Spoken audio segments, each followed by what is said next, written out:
Украина с 2022 года в разы увеличила производство оружия и техники.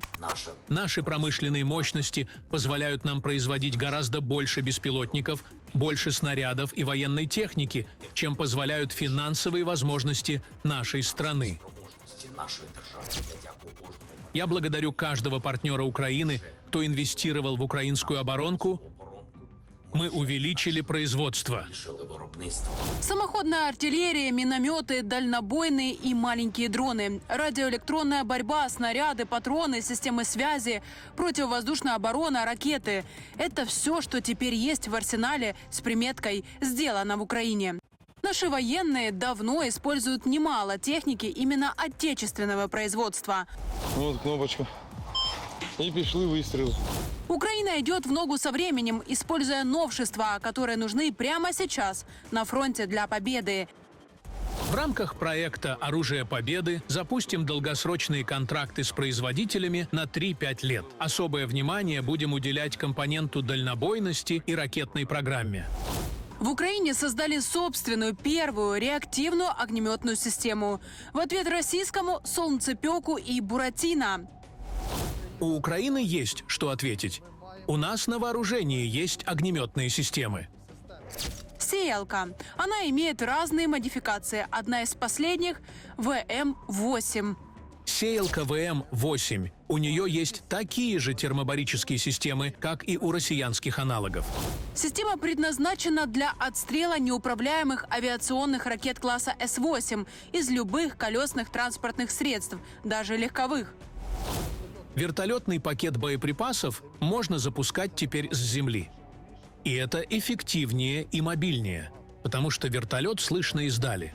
А это скрытость, мобильность и точность. В народе ее называют РСЗО на пикапе. Возле меня наши достижения. Друзья, это народная система залпового огня. Мы называем ее «Сеялка». Она очень проста в использовании. За 3-5 минут установку можно развернуть и запустить в работу. Ее мобильность и механичность дает работать независимо от РЭБ и РЭР препятствий. Эта реактивная огнеметная система способна запускать 16 термобаллистических ракет на дальность до 10 километров.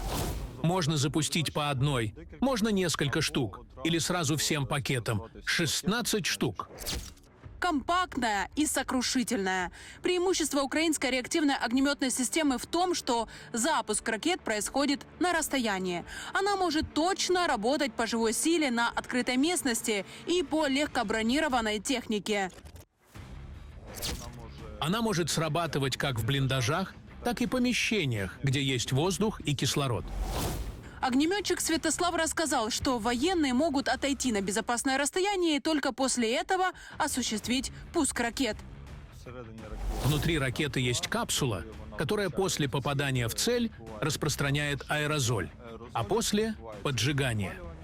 Украинские «Сеялки» уже успешно уничтожают врага на фронте.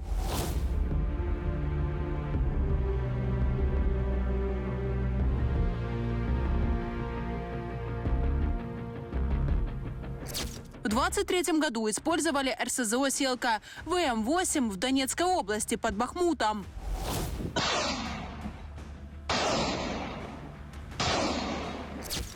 Украинские военные использовали данную установку и под Авдеевкой. Пострел!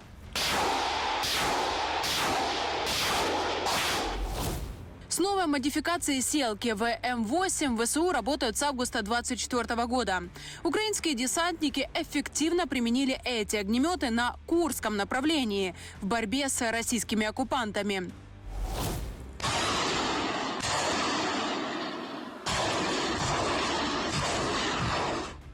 А уже в 2025 году огнеметная система ВМ-8 «Сеялка» украинского производства эффективно уничтожает укрепления, вооружение и живую силу противника уже под Покровском. Развитие украинского ВПК стало национальной идеей. Новые реалии войны требуют развития, и Украина делает все для этого. Украинский авиационный эксперт, офицер воздушных сил Вооруженных сил Украины в резерве Анатолий Храпчинский присоединяется к нашему эфиру. Анатолий, рад приветствовать. Приветствую. КНДР. Судя по всему, составные части, да, будут поступать из Китая, что, судя по всему, не является совершенно никаким препятствием для этого. А в целом будут производить из дешевых материалов. Я правильно понимаю, что сегодня из картона и фанеры дроны могут быть весьма эффективными? Ну, на самом деле, если посмотреть на те же шахеды, которые используют там 50 килограммов термобаричных боеприпасов, которые могут наносить существенные удары, и, грубо говоря, 50 килограмм термобаричного боеприпаса может снести 10-этажку. Поэтому тут нужно понимать, что на самом деле, то есть мы имеем дело с дешевой, но действующим вооружением, и поэтому это есть проблема. Хотя, если говорить, допустим, о комплектующих, то на самом деле, то есть мы видели, как Россия активно пытается обходить санкции, и благодаря той же самой Корее, благодаря тому же самому Китаю и другим республикам бывшего Советского Союза получать комплектующие для своего вооружения, но и при этом активно развивать свои возможности, потому что те заводы, которые есть на территории Российской Федерации, так же как и заводы, которые есть на территории Беларуси, активно сейчас помогают производить даже микроэлектронику. О каких объемах может идти речь, как вы считаете? Ну, мы видим те объемы, которые летят по территории Украины каждую ночь. Мы видим про то, что Россия активно сейчас ставит ставку больше на баллистическое вооружение, потому что даже учетом того сегодняшних ударов, которые были произведены по Киеву, дополнительно нужно сказать, что прифронтовая приграничная зона практически ежедневно страдает от баллистических ударов, дополнительно страдает от ударов крылатыми бомбами, также страдает и от ударов дронами типа FPV, либо же FPV-крыло, те самые молнии, которые активно используются по городу Харькову. Поэтому я бы сказал, что, в принципе, объемы производства Россия сейчас наращивает именно, если мы говорим о дроновых возможностях, и если мы говорим непосредственно о ракетах баллистического характера, то есть мы видим обмен информацией, обмен технологиями между Кореей, Северной Кореей и Россией, что позволяет на самом деле улучшать корейские ракеты. И это есть, в принципе, такая ось зла, которая многие хотели бы, конечно, чтобы она остановилась, но давайте будем честными, мы видим, что происходит сейчас на уровне президента Трампа, который начинает активно общаться с Путиным. И, в принципе, это не помещается, во всяком случае, мне так кажется, что это не может помещаться в предвыборный лозунг «Make America Great Again». То есть Америка, в принципе, никогда не разговаривала с террористами, но здесь мы видим, что Путин для Америки сейчас не является террористом, и это есть проблема. Да, но правда ради следует сказать, что пообщался Трамп еще и с украинским президентом Владимиром Зеленским, после чего выпустил огромный пост относительно того, что, значит, происходило во время этой беседы. Хотя не так, он менее разлогий, чем, например, тот пост, который посвящался разговору предыдущему между Трампом и Путиным. Тем не менее, что сказал украинский президент относительно этого телефонного разговора? Глава государства сообщил, что провел длительный разговор с Трампом, в ходе которого обсудили возможности достижения мира, совместную работу команд, а также технологический потенциал Украины, в том числе дроны и совместное производство. О каких дронах, как вы считаете, может идти речь? Или, возможно, знаете, если эту информацию можно разглашать? Ну, давайте начнем с того, что, в принципе, если мы говорим о возможностях Украины за последнее время, мы существенно нарастили возможности по производству дальнобойного вооружения. То есть, если мы говорим о дронах на реактивной тяге, либо же на двигателях внутреннего сгорания, также нужно сказать, что Украина активно развивает ракетную промышленность. То есть это позволяет нам работать уже собственными ракетами на глубину там, порядка 400 километров, я бы сказал бы. Те же самые «Нептуны», которые активно сейчас модернизируются и позволяют уже работать не только по морским объектам, но и по наземным, по обыкновенным наземным объектам. Поэтому я бы сказал, что в принципе тут есть широкий потенциал сейчас выйти на большие возможности, но при этом нужно активно поднимать вопрос о том, чтобы те деньги, которые заморожены, российские активы, могли бы идти, допустим, на развитие и усиление украинского ВПК. При этом нужно активно вести связь и разговаривать активно с Европой, потому что Европа, в принципе, после Второй мировой войны прошла серьезный путь демилитаризации и, скажем так, не так вооружалась, как, допустим, или имела технологии вооруженные, как Соединенные Штаты, поэтому сейчас Европе нужно это нагонять, потому что все-таки я бы сказал, что Путин в любом случае не остановится на мирных договоренностях и все равно будет иметь претензии на какие-либо другие страны, которые когда-либо входили в советский лагерь. Поэтому тут нужно понять, что главная задача сейчас Украины — это найти компромисс и начать разговаривать с Европой по созданию совместных предприятий, которые бы занимались, допустим, выпуском систем противовоздушной обороны. Потому что есть хорошая возможность взаимодействовать с Францией, если мы говорим про системы САМПТИ, которые могут, в принципе, существенно заменить системы Patriot американские.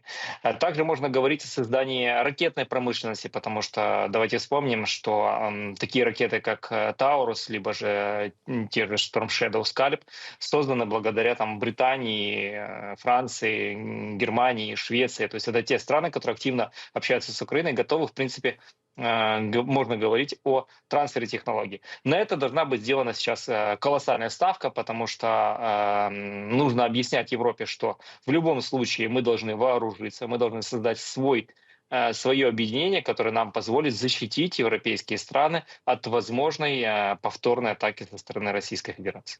А насколько реально создать Украине вместе с западными партнерами, ну, скажем, аналоги таких американских систем, как ТАД или такой системы, как Patriot? В контексте сегодняшнего заявления президента Украины Владимира Зеленского о том, что запуск 10 ракет Patriot против баллистики над Киевом стоил $30 миллионов. Теперь речь не столько идет о 30 миллионах долларов. Эта сумма была названа для того, чтобы показать, насколько Украина сегодня нуждается в экономической поддержке наших партнеров, естественно. Здесь речь не идет о том, что можно было бы меньше патриотов выпустить. Нет, человеческая жизнь бесценна, и здесь исключительно таков расчет. Но можно ли уменьшить или увеличить эффективность тех самых систем? Собственных Смотрите, систем? я бы сказал, что на самом деле эффективность Патриота против баллистических ракет, она относительна. Почему? Потому что ракеты ПАК-3 могут сбивать на высотах до 35 километров. То есть мы говорим о атмосферном перехвате ракет. То есть это физическое попадание в ракету. И, как видим, последствия перехвата на низких высотах мы видим то, что произошло сегодня в Киеве. Если говорить о качественной работе против таких ракет, то тут нужно говорить про позаатмосферные перехваты, и это уже такие системы, как ТХАД, это другие системы противобаллистических, противоракетной защиты.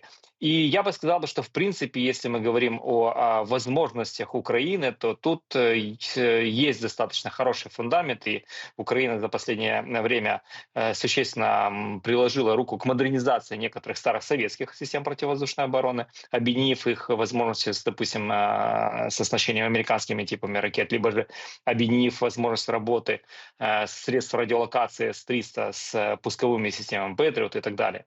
То есть тут также нужно не забывать, что в Украине разрабатываются системы противовоздушной обороны, которые могут работать малой и средней дальности, то есть могут защищать те же Патриоты от возможных угроз. Поэтому тут Украина активно работает в этом направлении. И тут мы говорим о том, что в принципе при правильном законодательном фундаменте в Украине можно говорить о том, что взаимодействие с французским Талисом или, допустим, с немецкими компаниями, которые создают те же самые NASAMS.